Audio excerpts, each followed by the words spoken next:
सभी प्यारे बच्चों को नमस्कार। आपका अपना YouTube चैनल LK मीना पे सभी का स्वागत है। तो प्यारे बच्चों, आज की वर्कशीट हमारी शिक्षा निदेशालय की तरफ से दी जाने वाली कार्यपत्र संख्या 37 और विषय हमारा सामाजिक विज्ञान। ठीक है बेटा, और ये कक्षा 8 की वर्कशीट है और यहाँ पे सभी बच्चे अपना नाम लिखें, यहाँ पे अपने कक्षा अध्यापक का नाम लिखें। आज की तारीख हमारी 26/2/2021 और दिन हमारा है बेटा शुक्रवार का। तो पिछली वर्कशीट में भी हम ये मृदा तथा मृदा के निर्माण के कारक और भूस्खलन और मृदा का निम्नीकरण के बारे में हमने पढ़ा था, उसी को हम आगे कंटिन्यू करते अब आगे इसको ही पढ़ेंगे। ओके स्टूडेंट, तो मृदा क्या होती है? मिट्टी कि पृथ्वी की पृष्ठ पर दानेदार कणों के आवरण की पतली परत क्या कहलाती है बेटा? मृदा कहलाती है, जिसे हम मिट्टी कहते हैं। यह भूमि से निकटता से जुड़ी हुई है।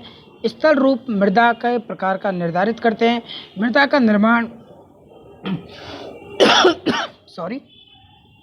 निर्माण चट्टानों से प्राप्त खनिज और जैव पदार्थों की भूमि पर पाए जाने वाले खनिजों से भी होता है और यह अपक्षय की प्रक्रिया के माध्यम से बनती है। कि अपक्षय की प्रक्रिया मतलब क्या है बेटा? ये जो खनिज और जैव पदार्थ हैं तो इनसे बेटा धीरे धीरे ये क्या धीरे धीरे क्षति होती रहती है और उसी से क्या बनती है बेटा? ये मिट्टी बनती है। ओके स्टूडेंट, खनिज और जैव पदार्थों का सही मिश्रण मृदा को क्या करता है बेटा? ये उपजाऊ बनाता है, उसे कृषि योग्य बनाता है।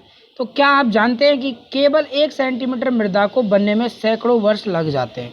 कि अगर 1 सेंटीमीटर मृदा बनती है तो बेटा इसे कितने वर्ष लग जाते हैं? सैकड़ों वर्ष इसे लग जाते हैं, कम से कम 100 साल का समय इसमें लग जाता है। आगे हम मृदा निर्माण के कारक कि मृदा निर्माण के कारक कौन कौन से हैं? तो बेटा देखो, इस डायग्राम के माध्यम से आपको समझना है कि जनक मृदा के मुख्य कारक इस प्रकार है कि जनक सेल का स्वरूप। तो देखो बेटा, जनक सेल का स्वरूप क्या? देखो बेटा, जनक सेल रंग, गठन, रासायनिक गुणधर्म, खनिज, मात्रा और पारंपरिकता को निर्धारण करती है। ठीक है बेटा, ये मृदा करती है। जलवायु कारक जो जलवायु से बनते, तो जलवायु में बेटा जलवायु, तापमान, वर्षा, अपक्षय और उसमें निर्माण का की दर को भी ये प्रभावित मृदा करती है। स्थलाकृतिक आकृतियाँ, स्थलाकृतिक क्या होती है बेटा? स्थलाकृतिक आकृतियाँ होती हैं कि भाई समय मृदा परिच्छेदिका की मोटाई की निश्चित करता है और जैव पदार्थों की भूमिका मृदा संगठन के समय में लगा समय कि वनस्पति जात, प्राणी जात और सूक्ष्म जीव भूमिस्थ निर्माण की दर को भी बेटा ये क्या करते हैं? प्रभावित करती है। कौन करती है बेटा? मृदा। ओके स्टूडेंट, और उच्चवाच, तुंगता, ढाल मृदा के संचय को क्या करते हैं बेटा? ये निर्धारण करते हैं। तो बेटा ये मृदा के निर्माण के बेटा 5 कारक प्रमुख हैं, तो आप सब इनको अच्छे से नोट कर लें, इन्हें याद भी कर लें। आगे हमारा यहाँ मृदा निर्माण को प्रभावित करने वाले ये कारक सभी यहाँ पे हमें अच्छे से डायग्राम के माध्यम से दिए गए, तो आप सब इनको एक बार और अच्छे से पढ़ लेंगे और ऐसा ही चित्र आप अपनी कॉपी में भी बना लेंगे कि जब भी एग्जाम से हम पे पूछा जाए कि मृदा निर्माण के कारक कौन कौन से, तो आपको इसी चित्र के माध्यम से आपको ऐसे ही आपको आंसर में लिखना है। अब अगला हमारे इसमें आ रहा है भूस्खलन। कि भूस्खलन क्या है?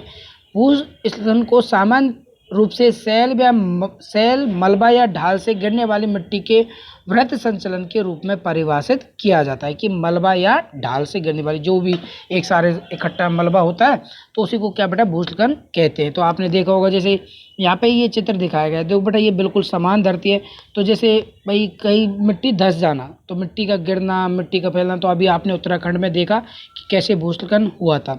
ये प्राय भूकंप, बाढ़ या ज्वालामुखी के साथ घटित होते हैं। लंबे समय तक भारी वर्षा से भूस्खलन भी हो सकता है। तो देखा होगा कि आपने ज़्यादा रेतीली टीलें, तो देखो यहाँ पे अच्छे से इस डायग्राम में दिखाया गया है।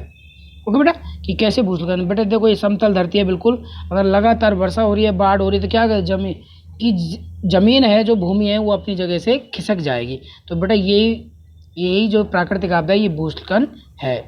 आगे कि न्यूनीकरण की क्रियाविधि। न्यूनीकरण की क्या क्रियाविधि है? कि वैज्ञानिक प्रविधियों के विकास में हमें समझने की शक्ति मिली है और भूस्खलन जैसे होने वाले कौन कौन से कारक हैं, उनका प्रबंध कैसे करना है। भूस्खलन को रोकने की कुछ प्रविधियां भी निम्न है। कि जैसे भूस्खलन को कैसे रोकेंगे? कि प्रभावित क्षेत्रों का मानचित्र बनाकर उसमें होने वाले परिवर्तन स्थानों को हम इंगित करेंगे, मतलब उन्हें नोट करेंगे। इस प्रकार इन क्षेत्रों को आवास बनाने के लिए छोड़ा जा सकता है।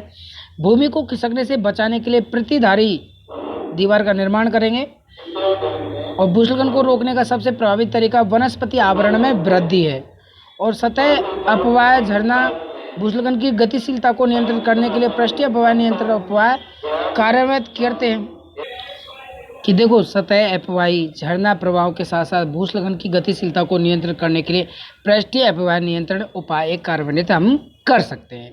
तो देखो बेटा ये तो हो गई न्यूनीकरण की क्रियाविधि। अब मृदा का निम्नीकरण हम कैसे करेंगे आगे हम देखते हैं कि मृदा अपरदन और क्षीणता मृदा संसाधन के दो मुख्य खतरे हैं। कि मृदा अपरदन और क्षीणता कि एक तो मृदा का कट कट के जाना, ठीक है, जैसे बरसात ज़्यादा हो रही है तो मृदा के कट कट के जाएगी। क्षीणता मृदा मतलब ये एक तरह से बेटा जैसे बंजर भूमि बन जाना, भाई इसमें पानी ना मिलना तो उसमें कुछ भी भाई कृषि के योग भूमि ना बनता।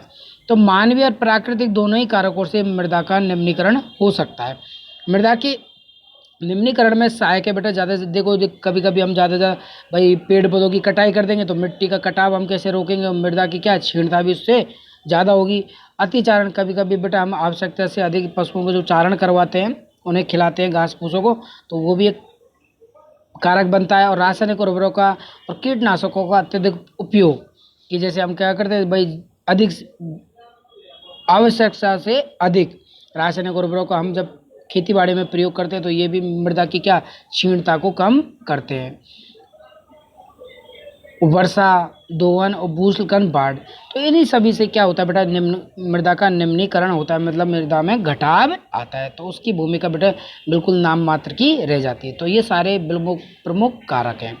तो यहाँ पे पहला क्वेश्चन पूछा गया कि मृदा का निर्माण कैसे होता है, मिट्टी के निर्माण को प्रभावित करने वाले कारक कौन कौन से हैं और भूस्खलन को कम करना क्यों आवश्यक है।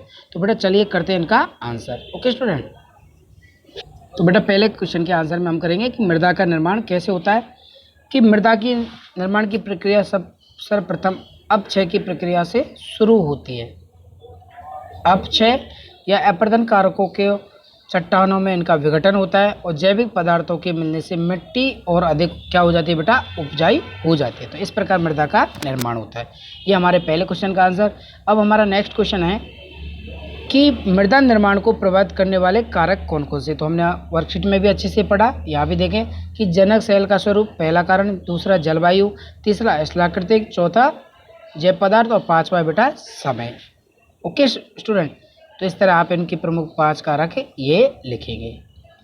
आगे का हमारा अगला क्वेश्चन है कि भूस्खलन को कम करना क्यों आवश्यक है। तो बेटा भूस्खलन को कम करना आवश्यक क्यों है कि भूस्खलन से जान माल की हानि हो सकती है, इससे मृदा अपरदन बहुत ज़्यादा होता है, नदियों का मार्ग अवरुद्ध होने पर बाढ़ आने की संभावना बढ़ जाती है और कई बार बेटा क्या होते हैं सड़क आदि हैं ये मार्ग भी क्या होता है बेटा बिल्कुल बंद हो जाते हैं।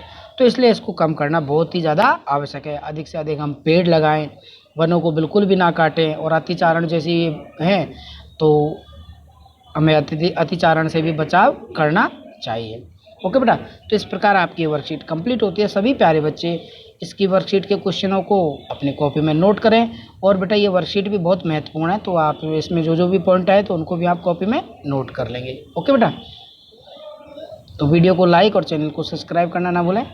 Thank you.